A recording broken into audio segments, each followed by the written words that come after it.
Indian contract act, जिसको भारतीय कौन सी संहिता कहते हैं हम? संविदा संहिता।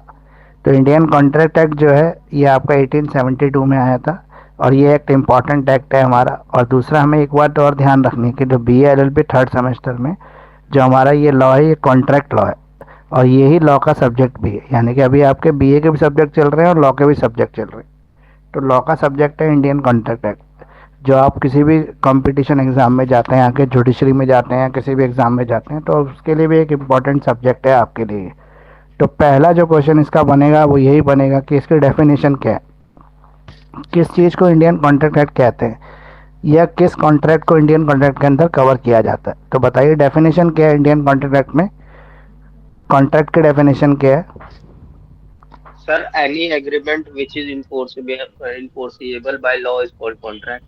हम्म, कोई भी ऐसा एग्रीमेंट जो एनफोर्सेबल बाय लॉ हो, कोई भी ऐसा एग्रीमेंट जो एनफोर्सेबल बाय लॉ हो, उसे कॉन्ट्रैक्ट कह सकते हैं। अब एग्रीमेंट कब बनता है दो पार्टीज के बीच में? तो एग्रीमेंट के बारे में हमें ये पता है कि जब दो पार्टी कॉम्पिटेंट टू कॉन्ट्रैक्ट होती हैं, कॉन्ट्रैक्ट करने के लायक होती हैं, और किसी वैलिड ऑब्जेक्ट के लिए कॉन्ट्रैक्ट करती हैं, तो वो कॉन्ट्रैक्ट जो है एक एग्रीमेंट बन जाता है। एग्रीमेंट बनने के लिए क्या क्या चीज़ें ज़रूरी होती है? ऑफर होना चाहिए, एक्सेप्टेंस होना चाहिए, प्रॉमिस होना चाहिए। तो प्रॉमिस, ऑफर, Consideration. एक्सेप्टेंस के साथ अगर कंसिडरेशन मिल जाता है तो ये एग्रीमेंट बन जाता है। सबसे पहले ऑफर प्लस एक्सेप्टेंस बनता है तो प्रॉमिस हो जाता है। यानी कि दोनों पार्टी एक दूसरे को प्रॉमिसेस करती हैं कुछ सर्टेन चीज़ परफॉर्म करने के लिए। वो प्रॉमिसेस भी हो सकते हैं, वो गुड्स भी हो सकता है, वो कैश भी हो सकता है, कुछ भी हो सकता है ऑफर एक्सेप्टेंस में। ऑफर एक्सेप्टेंस मिलके बनते हैं प्रॉमिस, प्रॉमिस के साथ कंसिडरेशन जुड़ जाता है तो वो बन जाता है एग्रीमेंट। और अगर वही एग्रीमेंट एनफोर्सेबल बाय लॉ हो जाता है तो वो कॉन्ट्रैक्ट बन जाता है। तो यही डेफिनेशन कॉन्ट्रैक्ट की भी है। लेकिन इसके अंदर कुछ कंडीशंस हैं। कंडीशन क्या है? जो पार्टीज है इसके अंदर उनका कंसेंट, फ्री कंसेंट होना चाहिए, मतलब जोर ज़बरदस्ती से किसी की रजामंदी ना ली हो। फ्रीली कंसेंट हो पार्टी एक दूसरे के साथ जुड़ने के लिए कॉन्ट्रैक्ट में। ये लॉफुल कंसिडरेशन होनी चाहिए। किसी भी इलीगल चीज़ के लिए, गैर कानूनी चीज़ के लिए अगर आप कॉन्ट्रैक्ट करते हैं तो वो कॉन्ट्रैक्ट कॉन्ट्रैक्ट नहीं कहलाएगा। तो इसलिए ये लॉफुल कंसिडरेशन होना चाहिए। फिर जो पार्टी है वो कम्पिटेंट टू कॉन्ट्रैक्ट होनी चाहिए, मतलब कॉन्ट्रैक्ट करने लायक होनी चाहिए। फॉर एग्जांपल एक बच्चे से अगर आप कॉन्ट्रैक्ट कर लेते हैं, या एक लूनेटिक पर्सन, पागल व्यक्ति के साथ कॉन्ट्रैक्ट करते हैं, तो वो वैलिड कॉन्ट्रैक्ट नहीं होगा। इसके अलावा इसमें जो ऑब्जेक्ट है वो भी लॉफुल ऑब्जेक्ट होना जरूरी है। और दूसरा, अगर कोई भी ऐसी चीज़ जो भारतीय लॉ के अंदर, इंडियन लॉ के अंदर अगर वो एक्सप्रेसली वॉइड है, बोला है कि ये वॉइड है, इसके ऊपर कोई कॉन्ट्रैक्ट नहीं हो सकता है, तो उसका कॉन्ट्रैक्ट इंडिया में नहीं किया जाएगा। तो यहाँ पे हमने समझ लिया, सबसे पहले कॉन्ट्रैक्ट की डेफिनेशन समझ ली, कॉन्ट्रैक्ट में क्या क्या चीज़ें आती हैं ये समझ लिया, कैपेसिटी ऑफ कॉन्ट्रैक्ट समझ लिया, फ्री कंसेंट क्या होती है ये भी हमने समझ लिया, लॉफुल ऑब्जेक्ट समझ लिया। ठीक है, ये हमें कॉन्ट्रैक्ट का कम्प्लीटली हो गया। अब एक होता है स्टैंडर्ड फॉर्म ऑफ कॉन्ट्रैक्ट। ये आपको 5 मार्क्स में पूछ लेता है, what is standard form of contract. तो स्टैंडर्ड फॉर्म ऑफ कॉन्ट्रैक्ट वो होता है जहाँ पे एक पार्टी के पास नेगोशिएशन का राइट नहीं होता, उसको उसी कंडीशंस को एक्सेप्ट करना होता है। वो डिनाई भी कर सकता है, एक्सेप्ट भी कर सकते हैं, बस उतना ही, हाँ या ना दोनों कर सकते हैं। फॉर एग्जांपल हम अगर इंश्योरेंस पॉलिसी लेते हैं तो इंश्योरेंस वाला हमसे कुछ टर्म्स एंड कंडीशन पे साइन करवा लेता है। अगर हमें वो टर्म्स और कंडीशन पसंद होती है तो हम उस पॉलिसी को खरीद लेते हैं। अगर हमें वो टर्म्स और कंडीशन पसंद नहीं होती तो हम उस पॉलिसी को नहीं खरीदते। जैसे हम बैंक में अकाउंट खुलवाने जाते हैं तो बैंक हमें एक फॉर्म देता है, उस फॉर्म के अंदर कुछ टर्म्स एंड कंडीशन, कुछ शर्तें लिखी होती हैं। ठीक है, वो शर्तें अगर हम साइन कर देते हैं तो एक्सेप्ट हो जाती हैं। अगर हम बैंक में अकाउंट ना खुलवाएं तो वो हमारी जो एग्रीमेंट है वो वैलिड नहीं होगा, मतलब हमारा अकाउंट नहीं खुलेगा। तो ये हो गया हमारा स्टैंडर्ड फॉर्म ऑफ कॉन्ट्रैक्ट, जिसमें केवल एक पार्टी को ही अधिकार होता है अपनी शर्तें बोलने का या मनवाने का, दूसरी पार्टी के पास कोई राइट नहीं होता। अगला है, एक कॉन्ट्रैक्ट कब वैलिड होता है और कब उसका ऑफर और एक्सेप्टेंस दोनों वैलिड कहलाता है। मतलब वैलिड कॉन्ट्रैक्ट में ऑफर एक्सेप्टेंस जब वैलिड होंगे तभी कॉन्ट्रैक्ट वैलिड कॉन्ट्रैक्ट कहलाएगा। तो अगर हम कॉन्ट्रैक्ट की बात करें तो कॉन्ट्रैक्ट में दो पार्टीज होती हैं। पहली पार्टी दूसरी पार्टी को ऑफर देती है। ऑफर यानी कि प्रपोजल, जो सेक्शन 2A के अंदर कवर है। वो किसी काम को करने या ना करने के लिए हो सकता है। ऑफर, और जो ऑफर होता है वो किसी काम को करने के लिए बोल सकता है या किसी काम को ना करने के लिए बोल सकता है, उसे ऑफर कहते हैं। एक्सेप्टेंस, अगर दूसरी पार्टी को ये पसंद आता है उसका ऑफर तो वो उसको एक्सेप्ट कर लेती है, तो ये ऑफर एक्सेप्टेंस बन जाता है। ये ऑफर और एक्सेप्टेंस जब मिल जाते हैं तो प्रोमिसेस बन जाते हैं, और उस प्रोमिसेस के अंदर अगर दो पार्टी इन्वॉल्व हैं, प्रॉपरली कम्युनिकेट किया गया ऑफर, दोनों पार्टी ने अपनी फ्री कंसेंट से उसको एक्सेप्ट किया है और दोनों पार्टी उसमें करने या ना करने के लिए सेम सेंस में एग्री हैं, तो वो ऑफर क्या बन जाता है फिर हमारा, कंसिडरेशन मिलने के बाद एग्रीमेंट, एग्रीमेंट कहलाता है। और वही एग्रीमेंट अगर एनफोर्सेबल बाय लॉ है तो वो क्या कहलाता है हमारा, एक वैलिड कॉन्ट्रैक्ट। तो वैलिड कॉन्ट्रैक्ट होने के लिए एसेंशियल एलिमेंट्स क्या क्या हो गए इसके अंदर, फ्री कंसेंट्स होनी चाहिए, ऑफर एक्सेप्टेंस प्रॉपर होना चाहिए, कंसिडरेशन होनी चाहिए, लॉफुल ऑब्जेक्ट होना चाहिए। तो ये एक कंडीशंस हो गई जो एक वैलिड ऑफर के लिए ज़रूरी है।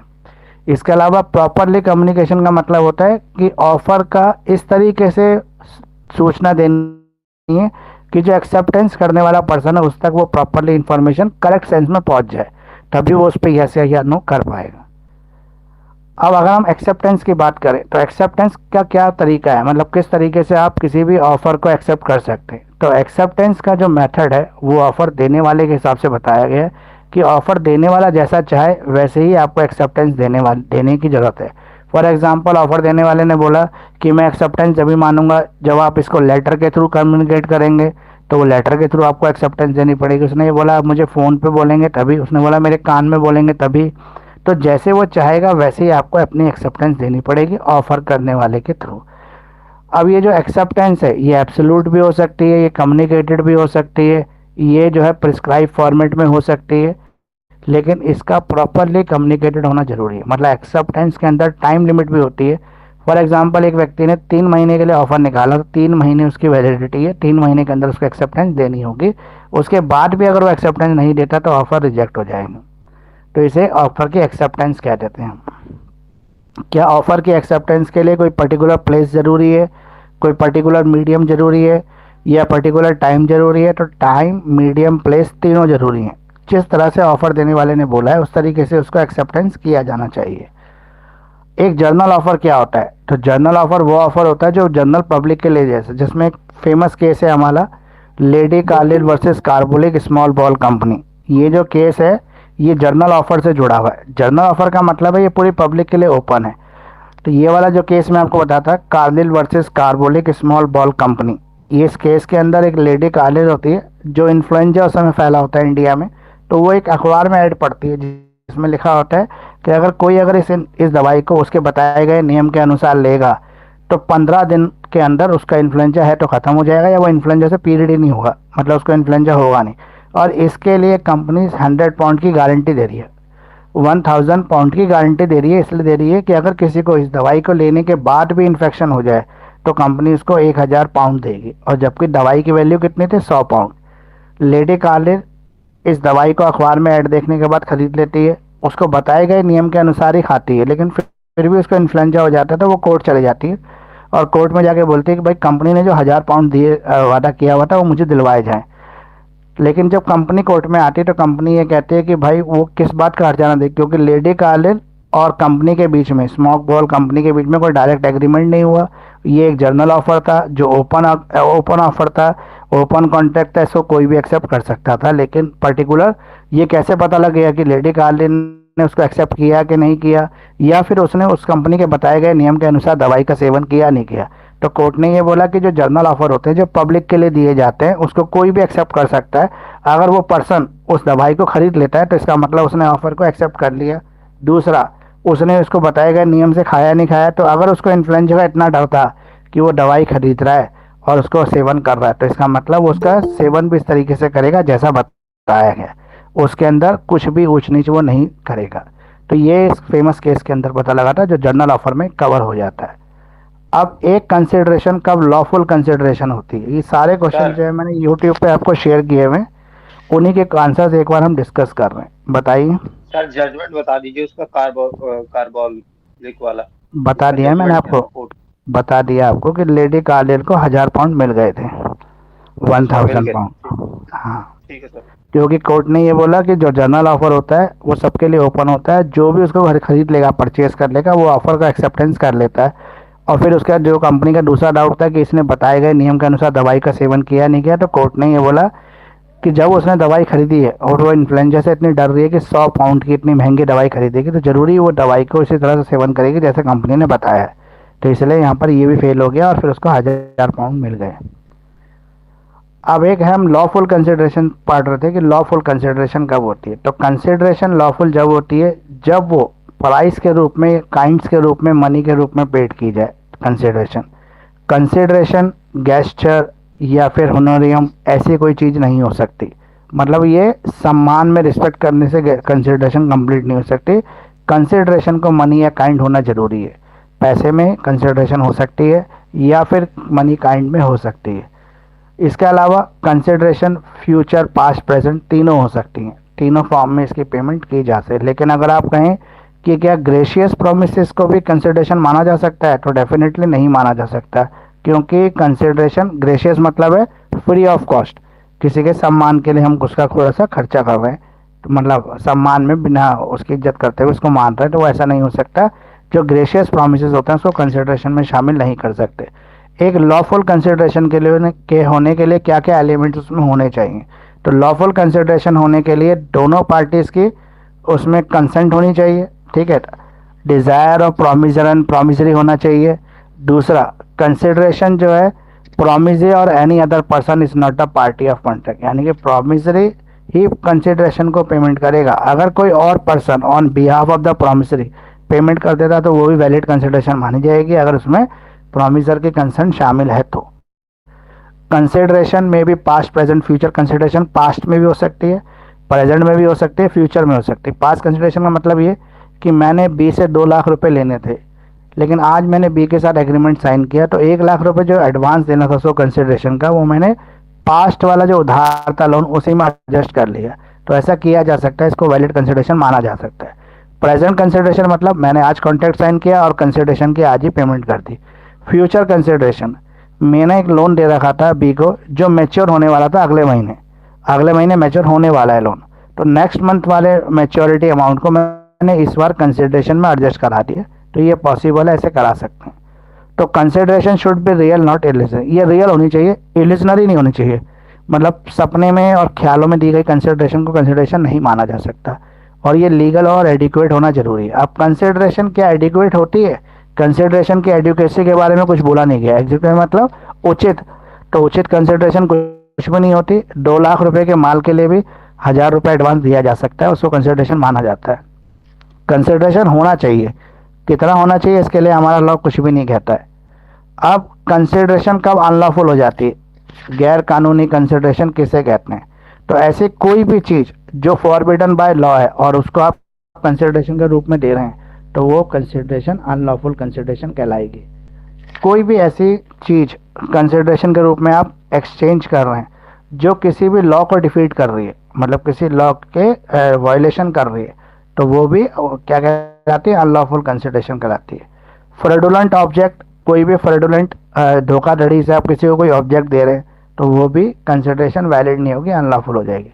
फॉर एग्जांपल, आपने चोरी कर लिया किसी का सोने का हार और कंसिडरेशन के रूप में किसी दूसरे पर्सन को दे दिया, तो वो फ्रॉडुलेंट कंसिडरेशन कहलाएगी। डिफीट एनी रूल्स, किसी भी रूल्स को आपने डिफीट करने के लिए कंसिडरेशन प्रोवाइड कर दी, या इंजरी, कोई भी इंजरी की इन्वॉल्वमेंट हो गई, तो court regard them as immoral, तो कोर्ट उसको इमोरल रिगार्ड कर देती है और अपोज टू पब्लिक पॉलिसी कह देती है।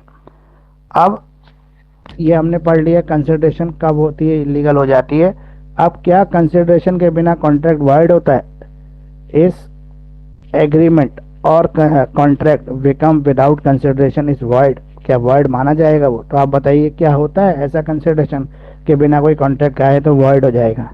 या कुछ ऐसे कॉन्ट्रैक्ट भी हैं जो विदाउट कंसिडरेशन होते हैं लेकिन वो वैलिड होते हैं, वो लीगल होते हैं, उनको इलीगल नहीं कहा जा सकता।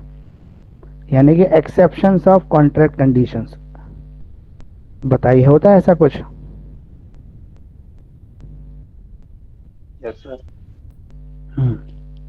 तो ऐसे कॉन्ट्रैक्ट हो सकते हैं जिसमें कंसिडरेशन ना दी जाए, क्योंकि हमारे कॉन्ट्रैक्ट के डेफिनेशन में ये बोला हुआ था कि विदाउट कंसिडरेशन जो भी कॉन्ट्रैक्ट बनते हैं वो इनवैलिड होते हैं, वो वॉइड होते हैं। लेकिन इसके भी कुछ एक्सेप्शंस हैं जहाँ पे बिना कंसिडरेशन दिए भी कॉन्ट्रैक्ट बनाए जाते हैं और वो वैलिड होते हैं। जैसे एक पिता अपने पुत्र को कोई संपत्ति देना चाहता है, प्रॉपर्टी देना चाहता है, तो वो बेटे से कुछ नहीं लेगा, उसको गिफ्ट डीड बना के प्रॉपर्टी का ट्रांसफ़र कर देगा। तो वहाँ पर बिना कंसिडरेशन के भी एग्रीमेंट हुआ और वो वैलिड एग्रीमेंट हुआ, उसे वैलिड माना जाता है। तो ऐसे एग्रीमेंट को क्या कहते हैं हम? Agreement arising out of love and affection, प्यार की वजह से या अफेक्शन की वजह से ये एग्रीमेंट किए जाते हैं। इसमें हस्बैंड वाइफ, पिता पुत्र, रिश्तेदार, लेकिन ओनली ब्लड रिलेशन माने जाते हैं इसमें, उसी को यहाँ पे एग्जेम्पशन बोला गया। या फिर हस्बैंड वाइफ का close relation. Promise to compensate, मान लो किसी को आपको कंपनसेट करना था, कंपनसेट करने के लिए आपके पास कुछ नहीं है तो आपने उसके साथ एक एग्रीमेंट साइन कर लिया, तो वो एग्रीमेंट आपका क्या कहलाता है, विदाउट कंसिडरेशन भी वैलिड कहलाता है। एग्जाम्पल मान लो ए फाइंड बी पर्स, ए को बी का पर्स रास्ते में मिल गया, उसने बी का पर्स को लौटा दिया, बी ने खुश होकर उसको 500 रुपये दे दिए, तो यहाँ पे ए ने क्या दिया, पर्स, और बी ने क्या दिया, 500 रुपये, दोनों तरफ से आदान प्रदान हो रहा है लेकिन बिना कंसिडरेशन के, तो ये कॉन्ट्रैक्ट भी वैलिड कॉन्ट्रैक्ट कहलाएगा। टाइम पीरियड लाइबिलिटीज़ होती हैं। टाइम पीरियड लाइबिलिटीज़ मतलब है ए ने बी की गारंटी ले रखी थी कि अगर 3 महीने में उसने लोन वापस नहीं दिया तो बी वापस कर देगा। अब 3 महीने हो गए, उसने वापस नहीं किया लोन, तो यहाँ पर जो पार्टी है लोन देने वाली वो डायरेक्टली ए से पैसा वसूल बी से पैसा वसूल सकते हैं, क्योंकि बी ने ए की गारंटी दे रखी है। तो ऐसी चीज़ों के लिए भी हम बिना कंसिडरेशन कॉन्ट्रैक्ट को वॉइड मानते हैं, वॉइड नहीं वैलिड मानते हैं। कोई भी गिफ्ट अगर कंप्लीट कर रहे हैं, gift do not require any consideration, तो गिफ्ट के लिए कोई कंसिडरेशन की जरूरत नहीं होती। इसके अलावा agreement between agency and agent, agent और उसकी एजेंसी के बीच में अगर कोई कॉन्ट्रैक्ट हो रहा है तो उसमें भी किसी कंसिडरेशन की ज़रूरत नहीं है। एक एजेंट को अगर कोई माल उसका मालिक दे रहा है तो कोई उसके लिए कंसिडरेशन नहीं लेगा। चैरिटी, कहीं पर आप चैरिटी करना चाह रहे हैं, फ्री में कुछ सामान देना चाह रहे हैं, तो चैरिटी के लिए किसी भी तरह के एग्रीमेंट करने की कोई ज़रूरत नहीं है। चैरिटी के लिए भी कोई एग्रीमेंट नहीं होता है, या फिर चैरिटी के लिए कोई वैलिड एग्रीमेंट नहीं बना है। अब जो सबसे इम्पॉर्टेंट क्वेश्चन है कॉन्ट्रैक्ट का कि माइनर कौन है, क्या माइनर द्वारा किया गया कॉन्ट्रैक्ट वैलिड कॉन्ट्रैक्ट होता है, या माइनर किस कंडीशन में कॉन्ट्रैक्ट कर सकता है। ये 3 तरह के क्वेश्चन आते हैं माइनर के केस में। तो माइनर के बारे में सबसे पहले हम डिस्कस कर लेते हैं, माइनर कौन होता है। तो आप बताइए कौन है minor. Below net sir, below 18 और अनसाउंड माइंड पर्सन। देखो माइनर तो एक ही है, बिलो 18, और इनकैपेबल जो पार्टी है वो है अनसाउंड पर्सन। ठीक है, पहले हम पढ़ेंगे माइनर के बारे में। तो माइनर, जो भी हमारे देश का कानून कहता है कि जो भी 18 साल से कम का व्यक्ति वो माइनर है, तो 18 साल से कम के व्यक्ति को माइनर माना गया। तो माइनर कोई कॉन्ट्रैक्ट कर सकता है। तो माइनर के बारे में इंडियन कॉन्ट्रैक्ट कहता है कि माइनर को किसी भी तरह का कॉन्ट्रैक्ट करने का अलाउड ही नहीं है, वो कॉन्ट्रैक्ट नहीं कर सकता है। माइनर के लिए कोई भी कॉन्ट्रैक्ट वैलिड नहीं है, सब इनवैलिड है। अगर माइनर किसी से कॉन्ट्रैक्ट कर लेता है अपने आप को मेजर बताकर, जैसे धर्मोदास घोष वर्सेस मोहरी बीवी के केस में हुआ था, वहाँ पे धर्मोदास जो माइनर था उसने अपने आप को मेजर बता के कॉन्ट्रैक्ट साइन कर लिया था मोहरी बीवी के साथ, ब्रह्मदत्त के साथ, जो मोहरी बीवी का हस्बैंड था। लेकिन उस केस में भी कोर्ट ने ये कहा कि माइनर अगर झूठ बोल के भी कॉन्ट्रैक्ट कर लेता है तो भी माइनर इज नॉट, क्या मतलब नॉट सॉरी, माइनर को हम जबरदस्ती उस पेमेंट को करने के लिए नहीं बोल सकते जो उसने धोखाधड़ी से भी ली है। तो भी माइनर के केस में ये डिसीजन दिया गया कि वो पेमेंट वापस नहीं करेगा और जो पैसा था वो उसका डूब गया। तो माइनर के साथ किसी भी तरह का कॉन्ट्रैक्ट जो होता है इनवैलिड होता है। केवल एक कॉन्ट्रैक्ट माइनर के साथ वैलिड होता है, और वो कॉन्ट्रैक्ट कौन सा है, वो कॉन्ट्रैक्ट है अगर माइनर को जीवन जीने के लिए, नेसेसिटीज ऑफ लाइफ के लिए कोई कॉन्ट्रैक्ट करना पड़े तो वो वैलिड होता है। उसमें से उतना पैसा माइनर की प्रॉपर्टी से वसूला जा सकता है जितना उसको नेसेसिटीज, जीवन जीने के लिए जरूरी चीज़ों के लिए दिया गया। वो जैसे फॉर एग्जांपल माइनर के पास खाने के लिए कुछ भी नहीं है, तो वो खाना अगर किसी से लेने के लिए कोई कॉन्ट्रैक्ट साइन करता है तो कर सकता है, क्योंकि खाने से ही जीवन चलेगा। माइनर अगर खाएगा नहीं तो मर जाएगा, तो इसीलिए ज़रूरी है।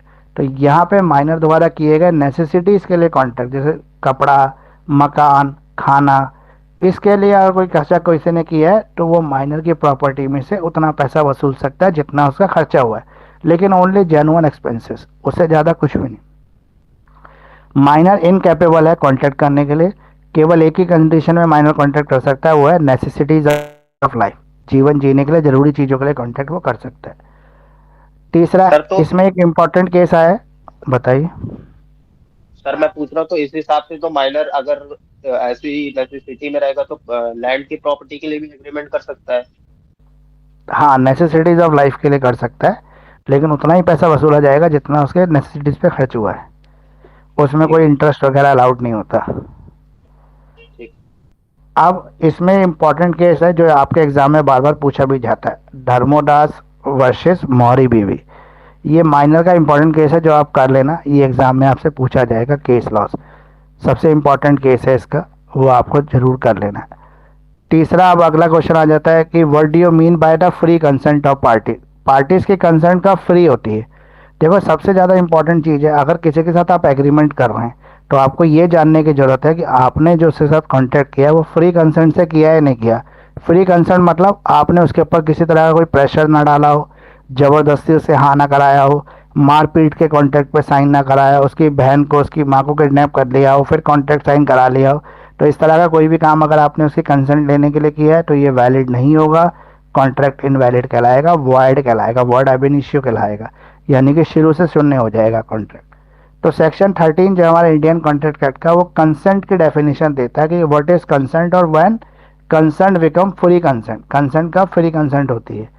तो एक कंसेंट जब फ्री कंसेंट कहलाती है जब उसमें निम्न प्रभाव ना हो। निम्न मतलब ये फॉलोइंग एलिमेंट्स अगर इसमें इन्वॉल्व नहीं है तो कंसेंट जो है फ्री कंसेंट है। अब कौन कौन सी चीज़ें उसमें शामिल नहीं है जब उसको कंसेंट को हम फ्री कंसेंट कहेंगे? तो पहला है कॉर्जन। कॉर्जन का मतलब होता है षड्यंत्र।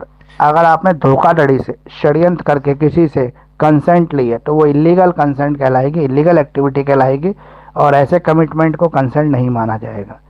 या आपने फ्रॉड से, फ्रॉड मतलब धोखाधड़ी करके, किसी से झूठे वादे करके, झूठी डिस्क्रिप्शन देके, फॉल्स डिस्क्रिप्शन के थ्रू किससे कंसेंट ले ली, तो ऐसे कंसेंट को हम इलीगल कंसेंट कहेंगे, फ्री कंसेंट नहीं कहेंगे। मिस रिप्रेजेंटेशन, आपने गलत प्रेजेंटेशन दिया है, मिस रिप्रेजेंट करा है, किसी के फैक्ट को छुपाया है, फिर उससे कंसेंट लिए, तो ऐसे कंसेंट को हम फ्री कंसेंट नहीं कहेंगे। अनड्यू इन्फ्लुएंस, अनड्यू इन्फ्लुएंस का मतलब है कि वो आपकी बात को काट नहीं सकता, इसलिए आपने ऐसे व्यक्ति को उसके सामने ले जाकर बैठा दिया जिसको वो ना नहीं कर सकता, तो उसको हाँ करना ही पड़ेगा। तो ऐसी कंसेंट को हम अनड्यू इन्फ्लुएंस में शामिल कर देंगे और उसके ऊपर हम फ्री कंसेंट का प्रिंसिपल एप्लीकेबल नहीं होगा और वो कॉन्ट्रैक्ट जो है वॉइड एब इनिशियो हो जाएगा, स्टार्टिंग से शून्य हो जाएगा। फॉर एग्जाम्पल, एक पिता के सामने एक पुत्र कभी ना नहीं कह सकता, पिताजी को जो कहेंगे उसको पुत्र को मानना ही पड़ेगा। तो उस कंडीशन में अगर पिताजी को सामने बैठा के बोला कि भाई इस कॉन्ट्रैक्ट को तेरे को साइन करना ही करना है, कर, और फिर अगर उसने साइन कर दिए तो वो कंसेंट फ्री कंसेंट नहीं है, क्योंकि वो इन्फ्लुएंस में किया है। ट्रस्टी और बेनिफिशियरी के बीच में ये रिलेशन होता है, हस्बैंड वाइफ के बीच में ऐसा ही रिलेशन होता है, लैंडलॉर्ड और टेनेंट के बीच में ऐसा रिलेशन होता है, डॉक्टर और उसके पेशेंट के बीच में भी ऐसा ही होता है संबंध जो होता है। एक पागल व्यक्ति के साथ अगर कोई कॉन्टेक्ट करा तो भी यही होता है। ओल्ड एज, अगर आदमी की एज बहुत ज़्यादा है, 90 है, 80 है, उस कंडीशन में भी ऐसे ही होता है। इसके अलावा क्रेडिटर और डेटर, किसी ने किसी से उधार ले रखा है तो उधार देने वाला और लेने वाले का ऐसे संबंध होता है।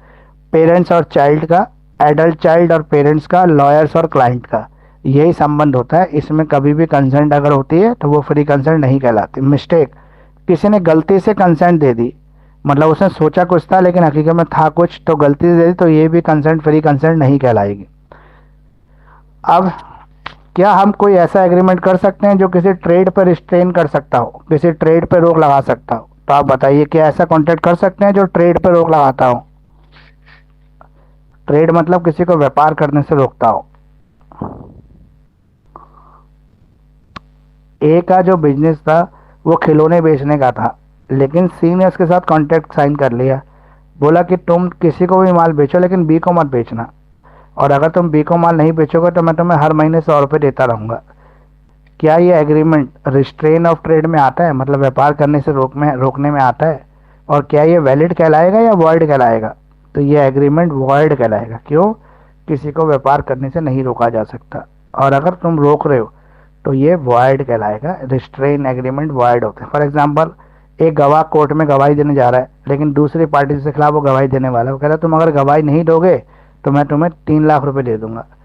तो इस तरह की जो इलीगल चीज़ें करने के लिए जा रहा है, ये इलीगल चीज़ें करवा रहा है, उसके लिए भी जो एग्रीमेंट साइन किए जाते हैं वो वॉइड एब इनिशियो हो जाते हैं, वो वैलिड नहीं होते।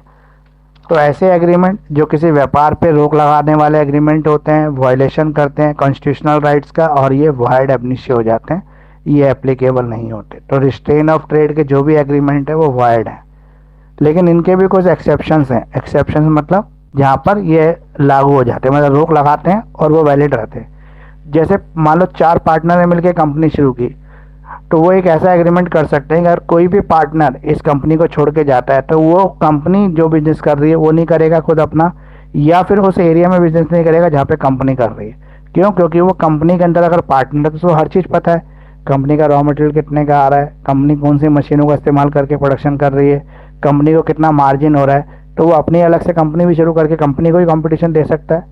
तो इसीलिए उसको सीक्रेट्स पता होते हैं, इसलिए उसके ऊपर रोक लगा देते हैं। तो वहाँ पे अलाउड है रिस्ट्रेन ऑफ ट्रेड। अब फॉर एग्जांपल अगर किसी कंपनी ने अपनी गुडविल सोल्ड कर दी, मतलब अपना नाम बेच दिया, तो जिस कंपनी ने अपना नाम बेच दिया तो वो रिस्ट्रेन ऑफ ट्रेड लगा सकते हैं। मतलब उस कंपनी को बोल सकता है भाई नाम मैंने खरीद लिया, अब ये ब्रांड मेरा हो गया, अब तुम इस ब्रांड के नाम से चीज़ नहीं बनाओगे। तो वो अलाउड है, वहाँ पर वो कर सकता है ऐसा। पार्टनरशिप बता दी है मैंने आपको, गुडविल बता दिया मैंने, ये दो इसके एग्जाम्पल हो गए। अब मिस रिप्रेजेंटेशन क्या होता है? मिस रिप्रेजेंटेशन को फ्रॉड कहते हैं या नहीं कहते? बताइए मिस रिप्रेजेंटेशन क्या है, क्या होता है मतलब बताइए sir, miss representation. Miss representation मतलब कोई एक्चुअल बंदे जो होना चाहिए उसका, मतलब दूसरे बंदे को साबित कर देना किसी के बिहाफ में। मतलब गलत तरीके से प्रेजेंट करना। मिस रिप्रेजेंटेशन हाँ। मतलब फ्रॉड प्रेजेंटेशन। इंफॉर्मेशन को तोड़ मरोड़ के दिखाना, इंफॉर्मेशन को बेनिफिशियरी के लिए बेनिफिट में दिखाना जबकि एक्चुअली उससे लॉस होगा या वो फ्यूचर के लिए खतरनाक हो सकती है। झूठी खबरें मतलब फॉल्स इंफॉर्मेशन, उसे मिस रिप्रेजेंटेशन कहते हैं। इसका एग्जाम्पल भी मान सकते हो कि फॉर एग्जाम्पल मान लो कि अंकित ने अनुज को एक ऑफर दिया, एक डील दी कि अगर वो उसकी गाड़ी खरीद लेता है जो बिल्कुल एक्सीलेंट कंडीशन में है, तो उसको अगले 1 साल तक 1 रुपया नहीं लगाना पड़ेगा इसके अंदर। लेकिन हकीकत में क्या था, उसकी गाड़ी के अंदर बहुत बड़ी प्रॉब्लम थी कि उसका इंजन ख़राब था या गाड़ी चलती नहीं थी, स्टार्ट नहीं होती थी। लेकिन फिर भी उसने झूठ बोलकर मिस रिप्रेजेंटेशन से अपनी गाड़ी उसको बेच दी और उसने ट्रस्ट किया उसके ऊपर और गाड़ी खरीद ली। तो ये फ्रॉड है, मिस रिप्रेजेंटेशन है। तो क्या मिस रिप्रेजेंटेशन और फ्रॉड एक ही चीज़ होता है? अब फ्रॉड का मीनिंग क्या है? फ्रॉड मतलब होता है किसी को धोखा देना जानबूझ के, डेलिबरेटली।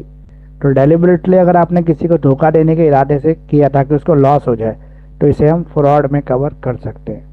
लेकिन फ्रॉड और मिसरिप्रेजेंटेशन क्या दोनों एक ही चीज़ है? नहीं, दोनों अलग अलग चीज़ है। जो मिसरिप्रेजेंटेशन होता है वो डेलिबरेटली, सॉरी, फ्रॉड जो होता है वो डेलिबरेटली मिसरिप्रेजेंटेशन है।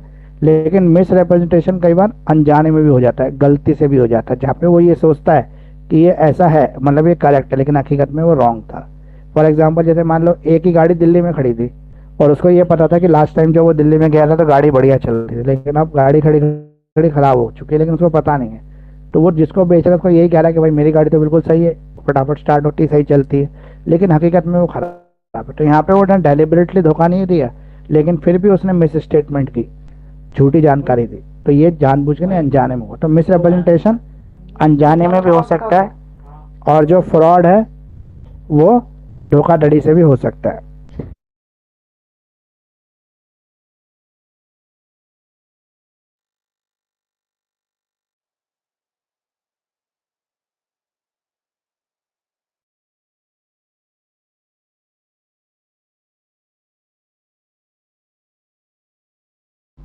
हाँ जी, तो फ्रॉड और मिसरिप्रेजेंटेशन में यही फ़र्क है दोनों के अंदर। अब फ्रॉड इंडियन कॉन्ट्रैक्ट के अंदर कब एक फ्रॉड फ्रॉड कहलाता है, मतलब धोखाधड़ी कहलाता है। तो फ्रॉड का मतलब है, मतलब किसी को कन्विंस करना किसी गलत चीज़ के लिए, धोखा देना, डिसीव करना। तो ये क्या कहता है? फ्रॉड। फ्रॉड का मतलब होता है नॉट ट्रू इन्फॉर्मेशन या झूठी जानकारी को आगे कम्युनिकेट करना। A promise made without any intention of performing it. A को पता है कि वो अपना वादा पूरा नहीं करेगा फिर भी वो प्रॉमिस कर रहा है, तो ये फ्रॉड है। Any act fitted to deceive, ऐसा कोई भी एक्ट करना जिससे धोखा देने का इरादा हो उसके पीछे, तो वो फ्रॉड कहलाता है। तो फ्रॉड का मतलब क्या है? कुछ भी चीज़ करना जो सच ना हो, आपको पता है कि ये गलत है लेकिन फिर भी आप वो काम कर रहे हैं, तो वो फ्रॉड है। ठीक है, आपको पता है कि इसमें खतरा हो सकता है लेकिन फिर भी उसको कह रहे हैं कि इसमें कोई खतरा नहीं है, तो ये फ्रॉड है, इसे फ्रॉड कहेंगे। तो कोई भी ऐसी चीज़ जो अनजाने में की जाए या जानबूझ के की जाए उसके अंदर फ्रॉड का फ़र्क आता है। अनजाने में किया गया मिसरिप्रेजेंटेशन है, जानबूझ के किया गया फ्रॉड है। जानबूझ के गलत इंफॉर्मेशन या गलत जानकारी को साझा करना फ्रॉड कहलाता है। ठीक है, ये हो गया आपका फ्रॉड भी हो गया। अब आपका अगला क्वेश्चन है mistake of fact and mistake of law. ये सबसे इंपॉर्टेंट क्वेश्चन है, इंडियन कॉन्ट्रैक्ट एक्ट में कवर होता है ये। लॉ के अंदर क्या अलाउड है, मिस्टेक ऑफ फैक्ट अलाउड है या मिस्टेक ऑफ लॉ अलाउड है? तो मिस्टेक ऑफ फैक्ट क्या है और मिस्टेक ऑफ लॉ क्या है? Mistake of fact, mistake of fact का मतलब है तथ्य की जानकारी का अभाव, यानी कि आपने गलती से चीज बोल दिया लेकिन आपको पता नहीं था कि ऐसा है, लेकिन आपने ऐसा बोल दिया, तो वो है मिस्टेक ऑफ फैक्ट, मतलब हकीकत का नहीं पता था इसलिए आपने ऐसा कर दिया। अब इसमें दो तरह की चीज़ होती हैं, बायलैटरल और यूनिलैटरल। कई बार फैक्ट की गलती एक ही पार्टी से होती है, कई बार फैक्ट की गलती दोनों पार्टी से हो जाती है। अगर दोनों पार्टी से फैक्ट की गलती हो रखी है, ठीक है, दोनों पार्टी अगर इसको गलतियां कर रही हैं, तो जो कॉन्ट्रैक्ट दोनों पार्टी के बीच में हुआ, ठीक है, उसके सब्जेक्ट मैटर को चेक किया जाता है, उसका सब्जेक्ट मैटर क्या है।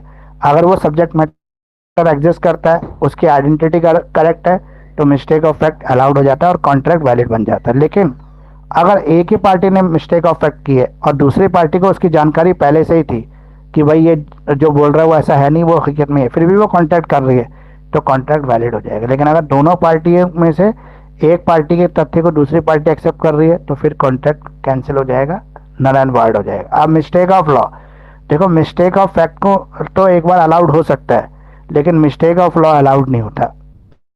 हर मतलब ये माना जाता है इंडियन लॉ के अंदर कि सारे जो भारतीय कानून है, इंटरनेशनल लॉ को छोड़ के जो सारे लैंड लॉज जो है, हमारे लोकल लॉज जो है कंट्री के, उसके नॉलेज सबको है। कोई ये कह के नहीं बच सकता कि मुझे पता ही नहीं था कि इंडिया में ऐसा भी कोई कानून है। तो कानून जो भी है इंडिया का, वो यही है कि वो सबके लिए वैलिड है और सबको उसकी जानकारी है। कोई ये कह के नहीं बच सकता कि मुझे कानून का पता नहीं। मान लो एक चोर ने दूसरे घर में चोरी की और जब कोर्ट में वो गया तो उसने बोला कि मुझे तो ये पता ही नहीं था कि आईपीसी जैसा कोई एक्ट भी है जिसमें चोरी के लिए सज़ा मिल सकती है। तो कोर्ट की थोड़ा कहेगा कि भाई आप ये थोड़ा चेक करेंगे कि आपको पता था नहीं पता था, क्योंकि ये माना जाता है जो हमारे कॉन्स्टिट्यूशनल लॉ है, जो इंडिया में अभी लॉ एप्लीकेबल है, उसकी जानकारी सबको है। क्यों? क्योंकि वो लोकल लॉज हैं, हमारे इंडियन लॉज हैं, इसलिए ना चाहते हुए भी आपको उस लॉ की जानकारी होनी चाहिए। तो ये हमारा कंप्लीट हो गया क्वेश्चन मिस्टेक ऑफ फैक्ट और मिस्टेक ऑफ लॉ। एक और सर इम्पोर्टेंट मुझको क्वेश्चन है, फैक्ट का एग्जांपल दे दीजिए। मैंने अभी थोड़ी देर पहले एग्जांपल दिया था, जहाँ पे फैक्ट की गलती हो रही हो, फैक्ट का। आपसे तथ्य की गलती हो रही हो, वहाँ पे मिस्टेक ऑफ फैक्ट कहेंगे। फॉर एग्जांपल, ए को पता है कि उसकी गाड़ी खराब है, ठीक है, लेकिन बी के साथ वो एग्रीमेंट करते वक्त बता रहा है कि उसकी गाड़ी खराब है, लेकिन बी को ये पता है कि पहले खराब थी लेकिन अब ठीक हो चुकी है, तो ये मिस्टेक ऑफ फैक्ट है। एक तो फैक्ट को गलती कर रहा है लेकिन दूसरे को पता होते हुए भी वो उसमें शामिल हो रहा है, ये यूनिलैटरल है, मतलब एक की गलती है दूसरे की नहीं है। लेकिन अगर दोनों ही किसी एक पॉइंट पे गलती कर रहे हैं तो वो दोनों साइड से गलती मानी जाएगी। अब अगला है आपका वेज ऑफ वेजर। जितने हमारे ऐसे एग्रीमेंट होते हैं जो हम बैट लगाते हैं, जैसे इंडिया पाकिस्तान के मैच पे सट्टा लगाया, उसमें कॉन्ट्रैक्ट हुआ, तो क्या ऐसे कॉन्ट्रैक्ट वैलिड होते हैं? वेज ऑफ वेजर वाले जो एग्रीमेंट होते हैं, यानी कि बाजी का जो करार होता है, क्या वो एग्रीमेंट वैलिड होते हैं? इंडियन कॉन्ट्रैक्ट के अंदर उनको वैलिड बोला गया है, क्योंकि वहाँ पे दोनों ही पार्टी को इक्वल चांसेस हैं गेन और लॉस के, तो क्या वो वैलिड हो सकते हैं? तो वेजरिंग एग्रीमेंट को इंडिया के अंदर जो है इलीगल माना गया है, उसको वैलिड नहीं माना गया। ऐसे कोई भी सट्टेबाजी करना, दाव लगाना, ठीक है, सट्टा जुआ लगाना, वो सब इनवैलिड है। लेकिन यहाँ पर भी इसके कुछ एक्सेप्शंस हैं, जैसे रेस कोर्स में जब हम घोड़ों की रेस पे पैसा लगाते हैं वो लीगल है क्योंकि उसको सरकार चला रही, इस वजह से। लेकिन इसके अंदर कुछ शर्त है, जैसे ये जो इवेंट है ये अनसर्टेन होना चाहिए, मतलब जो घोड़े पे आप पैसा लगा रहे हैं तो आपका घोड़ा भी जीत सकता है, दूसरा भी जीत सकता है, पहले से फिक्स ना हो, डिसाइडेड ना हो कि यही घोड़ा जीतेगा। इसके अलावा यहाँ पे गेन और लॉस का इक्वल चांस हो दोनों पार्टियों का, दोनों पार्टियों में से कोई भी इवेंट को कंट्रोल ना कर सकती हो, मतलब दोनों ही इवेंट को कंट्रोल ना कर पाए, ऐसी कंडीशन इसमें रखी जाती है। और दोनों ही पार्टी का जो इंटरेस्ट है वो इसके साथ जुड़ा हो, इसे हम कहते हैं वेज ऑफ वेजर के एग्रीमेंट के अंदर शर्तें। अब इसके एक्सेप्शंस क्या है? जैसे इंश्योरेंस कॉन्ट्रैक्ट, इंश्योरेंस कहता है कि अगर फ्यूचर में तुम मर जाओगे और 2 लाख की पॉलिसी ले लोगे, तुम्हारे मरते ही हम तुम्हें 2 लाख दे देंगे, तो यहाँ पे भी फ्यूचर के लिए कॉन्ट्रैक्ट हो रहा है, अनसर्टेनिटी के लिए हो रहा है। अगर वो मरेगा तो पैसा मिल जाएगा, नहीं मरेगा तो पैसा नहीं मिलेगा, मतलब ये भी बाजी लगा रहा है। लेकिन इसको इलीगल नहीं, लीगल बोला गया, क्योंकि इंश्योरेंस कॉन्ट्रैक्ट इंडिया के अंदर लीगल कहलाते हैं, जिसे हम आजकल का टर्म इंश्योरेंस, जो 1 करोड़ का टर्म इंश्योरेंस ले लो, उसका प्रीमियम भर दो, अगर आप मर गए तो 1 करोड़ मिल जाएगा फैमिली को, अगर आप उस सर्टेन पीरियड में नहीं मरे तो इंश्योरेंस खत्म हो जाएगा और फैमिली को कोई पैसा नहीं मिलेगा, आपको भी कुछ नहीं मिलेगा। तो इसको भी हम वैलिड कहते हैं, क्योंकि इंश्योरेंस इंडिया में वैलिड है। इसके अलावा कोई भी ऐसा एग्रीमेंट, कोई भी ऐसा दाव जिसके अंदर स्किल का इन्वॉल्वमेंट हो, मतलब स्किल्स की बात की जा रही हो, जैसे किसी चेस के गेम में एक दो व्यक्ति जो है खेल रहे हैं चेस, और उसके ऊपर एक व्यक्ति जो है सट्टा लगा रहा है, मतलब सट्टा लगाना देखो अलग चीज़ होती है, ये वैलिड होता है। फॉर एग्जाम्पल, जो प्लेयर खुद इन्वॉल्व है उस गेम के अंदर और वो कंट्रोल कर सकता है इवन को, तो वो स्किल बेस्ड गेम कहलाता है। फिर उसके ऊपर कोई भी अगर दाव लगाया जाता है तो वो वैलिड हो जाता है। हॉर्स रेस कंपटीशन जो सरकार करवाती है, हॉर्स रेस, वो रेस कोर्स के अंदर। इसके अलावा शेयर मार्केट में जो पैसा लगाते हैं वो भी क्या होता है, लीगल हो जाता है। सर अब क्रिकेट भी तो स्किल बेस्ड वो हुआ ना इवेंट। लेकिन उस पे जो अथॉरिटी सट्टा लगा रही ना, वो तो उसके अंदर इन्वॉल्व नहीं है ना। अच्छा। अगर एक बैट्समैन किसी से सट्टा लगाए, मतलब बाजी लगाए कि भाई मैं आज इतने रन मारूंगा, तो उसके पास तो कंट्रोल करने की ताकत है ना उसको, वो कंट्रोल कर सकता है, अपनी परफॉर्मेंस को सुधार के चीज़ को कर सकता है, तो वो सट्टा नहीं है। लेकिन दो पार्टी जिनका कोई लेना देना नहीं है क्रिकेट से, वहाँ पे है भी नहीं मौजूद, और वो पार्टी उस पर दाव लगा रही है हार जीत पर, तो वो सट्टा है, वो अलाउड नहीं है। उसे वेज ऑफ वेजर एग्रीमेंट कह देते हैं। अब आ गया आपका कंटीजेंट कॉन्ट्रैक्ट। तो कंटीजेंट कॉन्ट्रैक्ट कौन से कॉन्ट्रैक्ट होते हैं बताइए, कंटीजेंट कॉन्ट्रैक्ट कौन से कॉन्ट्रैक्ट होते हैं?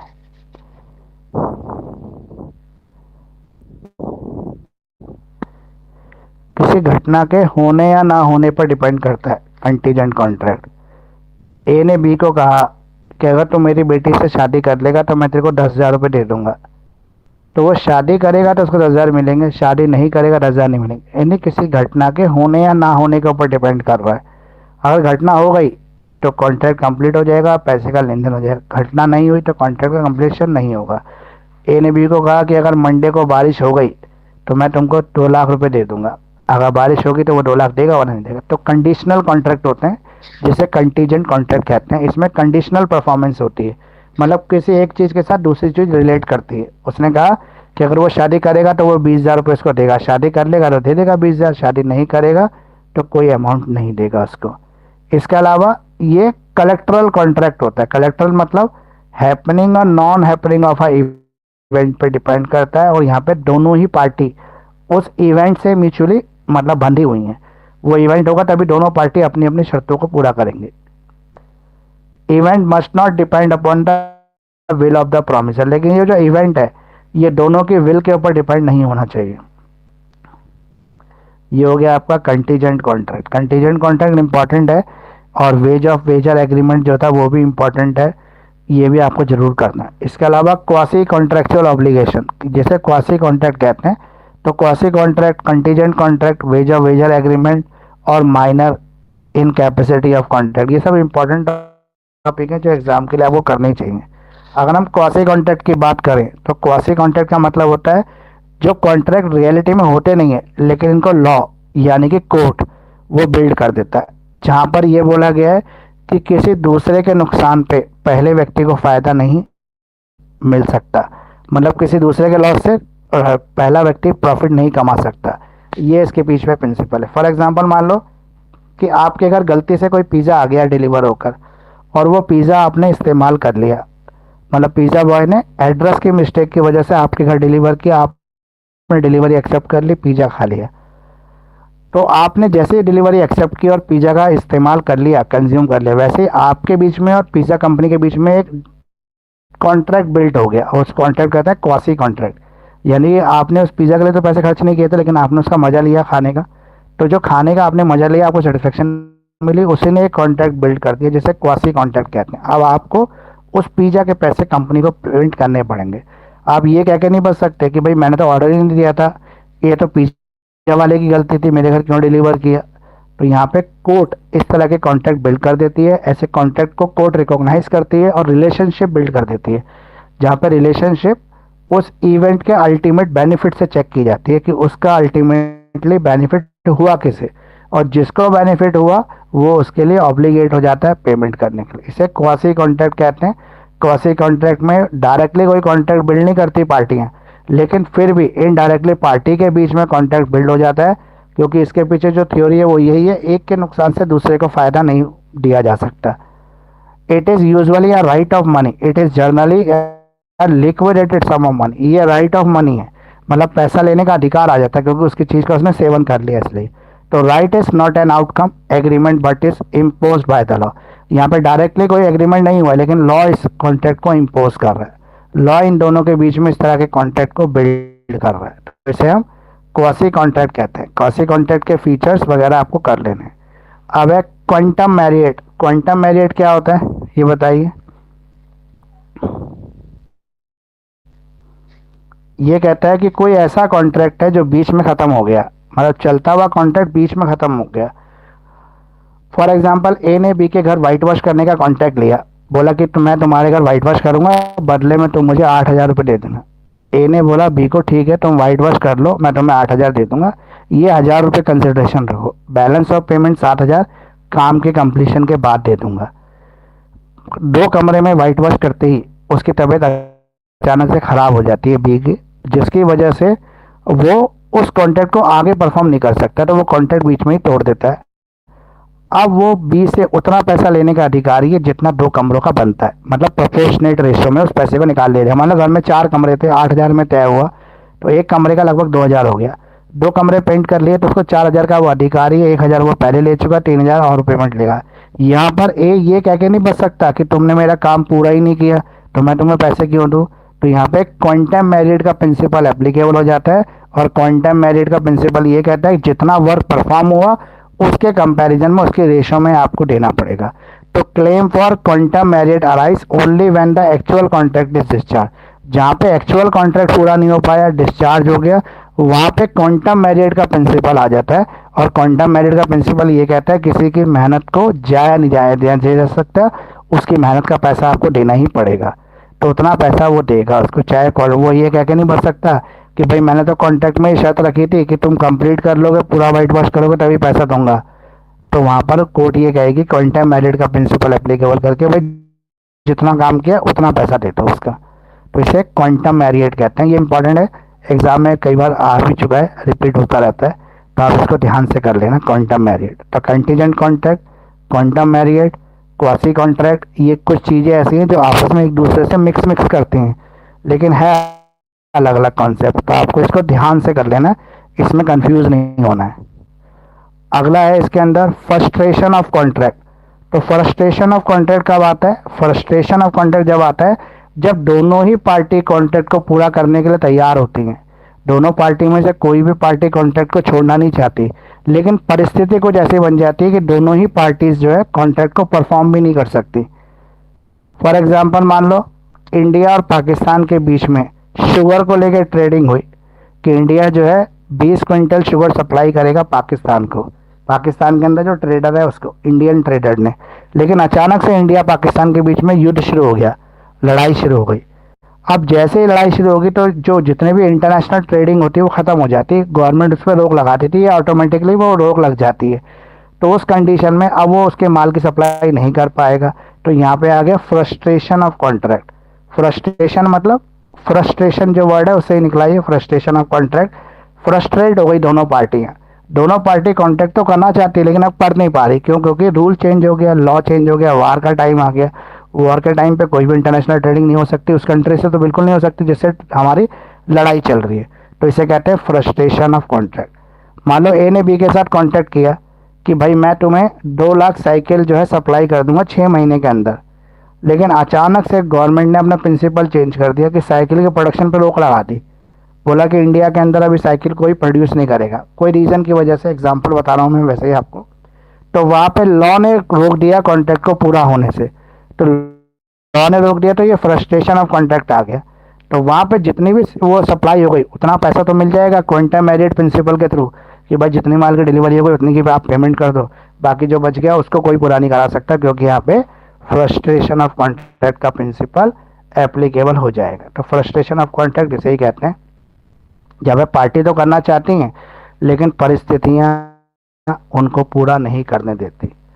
अब अगर ब्रीच ऑफ कॉन्ट्रैक्ट हुआ तो उसके लिए अगर कुछ डैमेजेस आ गई तो उस डैमेजेस को कौन पूरा करेगा? ब्रीच ऑफ कॉन्ट्रैक्ट के केस में कौन डैमेजेस को पूरा करेगा? बताइए कौन सी पार्टी करेगी ब्रीच ऑफ कॉन्ट्रैक्ट? मतलब कॉन्ट्रैक्ट बीच में ही तोड़ दिया, कॉन्ट्रैक्ट पूरा नहीं हो पाया। तो इस कंडीशन में जो लाइबिलिटीज आएंगी उस लाइबिलिटीज को कौन पूरा करेगा?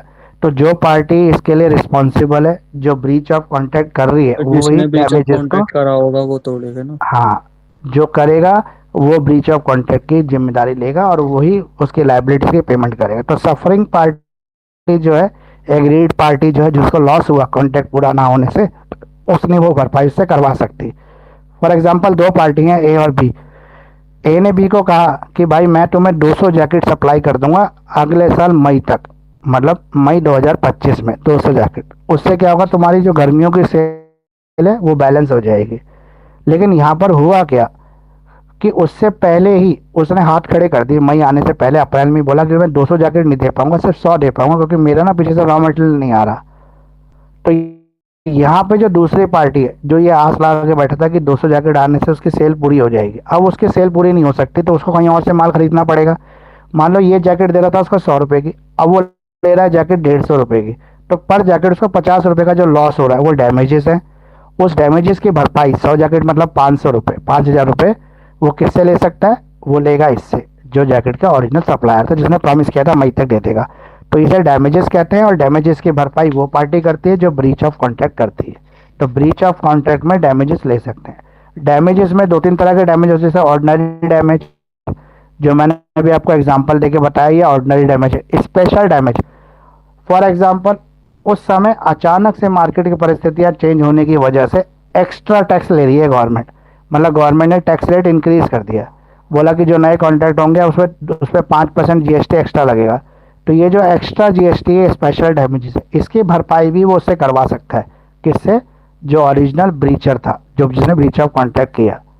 इसके अलावा एग्जाम्पलरी डैमेजेस होती हैं। एग्जाम्पलरी डैमेजेस मतलब कोई चेक आपने बैंक में लगाया, वो चेक जो है वो बाउंस हो गया, उस चेक के जो चार्जेस लगा दिए बैंक ने, डिसऑनर ऑफ चेक के जो चार्जेस लगाता है, मान लो बैंक ने 100 रुपये के चार्ज लगाए, 500 के चार्ज लगाए, तो उसे एग्जाम्पलरी डैमेजेस कहते हैं। वो भी वसूला जा सकता है उस पार्टी से जो ओरिजिनल ब्रीचर था। तो ये सारे हमने जो है डैमेजेस पढ़ लिए ब्रीच ऑफ कॉन्ट्रैक्ट के लिए। अब जो है ये कॉन्ट्रैक्ट लगभग मैंने सब कुछ आपको बता ही दिया है कॉन्ट्रैक्ट एक्ट के अंदर, और तो मुझे लगता नहीं कोई ऐसा इंपॉर्टेंट टॉपिक बचा भी है। कोई आपको याद आ रहा है कोई इंपॉर्टेंट टॉपिक बच गया तो आप पूछ लो एक बार। सर रिमोटनेस ऑफ डैमेजेस बता दीजिए। रिमोटनेस ऑफ डैमेजेस, देखो ये डैमेजेस का ही प्रकार है, अभी मैंने बताया आपको। ये इसलिए हो जाती है कि उसकी पॉसिबिलिटी, जैसे फॉर एग्जांपल मान लो कि रॉ मटेरियल की सप्लाई पीछे से अचानक से कम हो गई। जब अचानक से सप्लाई कम हो जाएगी तो वो जो मैन्युफैक्चरिंग है उसके ऊपर असर आएगा। तो यहाँ पे जो मैन्युफैक्चर है वो मैन्युफैक्चरिंग तो करना चाहता है, लेकिन पीछे से क्या हो रहा है, उसको सप्लाई नहीं मिल पा रही रॉ मटेरियल के, तो ये रिमोटनेस ऑफ डैमेजेस है, यानी कि डैमेजेस हो सर रही है लेकिन उसमें उसका कंट्रोल नहीं है। सर एग्जाम्पलरी और स्पेशल डैमेजेस में कोई डिफरेंस आ सकता है पेपर में लिखने को? वैसे तो नहीं आता, आज तक तो कभी आया नहीं। ठीक है सर। तो ये लगभग आपका कॉन्ट्रैक्ट तक कंप्लीट हो गया है, और जितने क्वेश्चन मैंने आपको वीडियो में दे रखे हैं ना, वो क्वेश्चन आपको करने ही है आंसर तैयार। और एक बात और ध्यान रखनी है कि एग्ज़ाम के अंदर ना आपकी प्रेजेंटेशन अच्छी रहनी चाहिए। प्रेजेंटेशन अच्छी का मतलब ये होता है कि आपके आंसर के अंदर जो मेन हाईलाइटेड पॉइंट्स है वो दिखने चाहिए, वो नज़र। अब इसका मतलब नजर आने का ये मतलब नहीं है कि आप रंग बिरंगे पेनों से इस्तेमाल कर लें या हाईलाइटर ले जाए, वो सब चीज़ें अलाउड नहीं होती हैं। सिर्फ ब्लैक और ब्लू यही दो पेन अलाउड है एग्ज़ाम के अंदर, उसके अलावा कोई नहीं। बाकी आपकी राइटिंग अच्छी होनी चाहिए। मार्जिन छोड़ सकते हो आप, बहुत बड़ा मार्जिन छोड़ना भी गलत होता है एग्ज़ाम में, उससे भी नेगेटिव इम्पैक्ट पड़ता है, मतलब एग्जामिनर के ऊपर नेगेटिविटी जाती है कि इसने शीट भरने के लिए मार्जिन छोड़ दिया है ज़्यादा। तो मार्जिन नहीं छोड़ना, हैंड राइटिंग बहुत छोटी नहीं लिखनी, सही हैंड राइटिंग लिखनी है, साफ़ सुथरी राइटिंग होना ये भी कोशिश करो। लेकिन अगर नहीं हो सकती तो कोई बात नहीं, जितनी साफ़ हो सकती है उतनी साफ़ कर लो, सर ठीक है। सर एक बार ये बता दीजिए कितने नंबर के क्वेश्चन में कितने शीट का भरें सर पेपर, कितने नंबर के क्वेश्चन में कितनी शीट्स का पेपर भरें सर? अच्छा, जैसे 20 नंबर का जो आंसर होता है उसमें आपको 5 शीटें भरनी होती है। 5 शीट का मतलब है एक पेज फ्रंट और बैक, 2 पेज हो गए, फिर फ्रंट बैक 2 हो गए, 4 हो गए, फिर 1, तो 2.5, यानी कि 5 पेज भरने हैं आपको 20 नंबर में। और जो आपका ये है 10 नंबर का, इसमें आपको 3 से 4 पेज भरने हैं। और जो आपका फर्स्ट ए सेक्शन है वहाँ पर 1 पेज भरना है 4 मार्क्स के लिए। तो इस तरह से अगर आप करोगे तो आपकी जो 28 पेज की आंसर शीट आती है वो पूरी हो जाएगी कंप्लीट। पूरी भर जाएगी। वैसे कोशिश ये करनी चाहिए हमें एग्जाम में 20-22 सीटें भर के आनी चाहिए कम से कम, और ज़्यादा से ज़्यादा मतलब पूरे 28 भर दो। तो कोशिश करे करो 25 से ऊपर पर रहे, और बहुत ज़्यादा अगर आपको किसी पेपर में नहीं आ रहा तो 20 सीटें तो कम से कम भरने की कोशिश करो 20-22 के बीच में। यस सर, मैंने तो सारे पेपर में 20-21 भरी, तब भी मार्क्स अच्छे आए मेरे। हाँ नहीं, मैं बना 20-21 तो भरनी है, लेकिन उससे कम नहीं, उससे कम करोगे तो फिर दिक्कत हो जाएगी।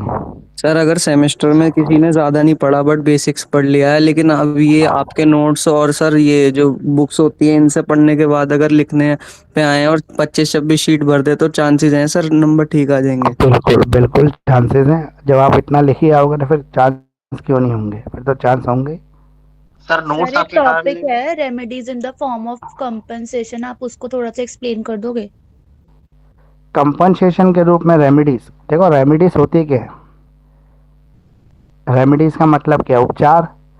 तो कोई भी अगर ब्रीच ऑफ कॉन्ट्रैक्ट हुआ तो उसके लिए उपचार देना है, उपचार में हम कंपनसेशन दे सकते हैं। 2 लाख रुपए का लॉस हुआ, 2 लाख रुपए की पेमेंट करवा दी, तो वो रेमेडीज हो गई, कंपनसेशन हो गई। इतना ही है इसके अंदर। सर बस इतना ही है, इसमें कोई स्पेसिफिक हाँ। क्वेश्चन तो नहीं आएगा ना इसका? नहीं नहीं, अलग से कोई क्वेश्चन नहीं आएगा इसका। Okay, thank you. Sir notes कहाँ मिलेंगे आपके? नोट्स तो आप मुझसे परचेज कर सकते हैं, वो फ्री ऑफ कॉस्ट नहीं, वो पेमेंट दे के आप ले सकते हैं। कितना बाकी जो पड़ेगा? सर क्वेश्चन पिछली बार जो नोट्स लिए थे ना उससे पेपर आया था सर सारा। पेपर अभी भी उन्हीं क्वेश्चन से आएगा जो मैंने यूट्यूब पे शेयर किए हुए हैं। सर और सर नोट्स बताइए। सर नोट्स की कॉस्ट कितनी है? देखो नोट की कॉस्ट है अभी तो 250 रुपीज़ पर सब्जेक्ट है, क्योंकि एग्जाम की ऑलरेडी डेट शीट आ चुकी है, जी इसलिए सर 250 रुपीज़ तो पर सर आपको सब्जेक्ट पर्सनली है। मैसेज डिस्काउंट मिलेगा सर? हाँ, ये डिस्काउंटेड ही है ऑलरेडी। तो अभी क्या है कि एग्जाम की डेट शीट आ गई इसलिए 250 है, पहले मैंने 400 रुपीज़ में 500 रुपीज़ में दिए स्टूडेंट्स को। तो बाकी और जानकारी के लिए आप मुझे हमारी हाँ पर्सनली मैसेज कर डेट आ दें। गई है, पर इसमें एडमिट कार्ड्स तो अभी आए नहीं है हमारे। आ जाएंगे एडमिट कार्ड आपके 1-2 दिन में, पर डेट शीट चेंज होने के कोई चांस मुझे नज़र नहीं आ रहे हैं। इसी डेट से एग्जाम होंगे आपके। यस सर, हो भी सर जाए, जैसे आप मेरे जो को लग लेके रहा था आ रहे कि हैं। एडमिट कार्ड नहीं आया तो डेट एक्सटेंड हो जाए, क्या पता। नहीं नहीं, कोई चांसेस है नहीं अभी एक्सटेंड होने के, इसी डेट से आपके एग्जाम होंगे। आ जाएगा इस वीक, नहीं तो मंडे ट्यूसडे में आपके एडमिट कार्ड पे आ जाएंगे। Okay sir. वैसे जल्दी है, इसी वीक आ जाएंगे, मोस्ट प्रॉब्ली तो सैटरडे तक आ परसों तक आ जाएंगे। जाएंगे। क्योंकि सर हाँ, जो Saturday तक आ जाएगा। एग्जामिनेशन के फॉर्म की भी तो डेट एक्सटेंड हुई थी ना। अब वो एक्सटेंड इसलिए होती है कि जब तक 60-70% स्टूडेंट एग्जामिनेशन फॉर्म ना भरे तो डेट एक्सटेंड होती रहती है। वैसे उनका टारगेट 80% तक रहता है कि 80% तक स्टूडेंट एग्जामिनेशन फॉर्म भर ले, उसके बाद डेट एक्सटेंड होने से बंद हो जाती है। ओके ठीक है जी, अब मैं इसका वीडियो आपको यूट्यूब पे अपलोड कर दूंगा, वहाँ से आप इसको और भी सुन सकते हैं। और कोई डाउट है तो अगली क्लास का शेड्यूल ऑलरेडी आपको दे रखा है, उसी हिसाब से क्लासेस आपकी हो जाएंगी।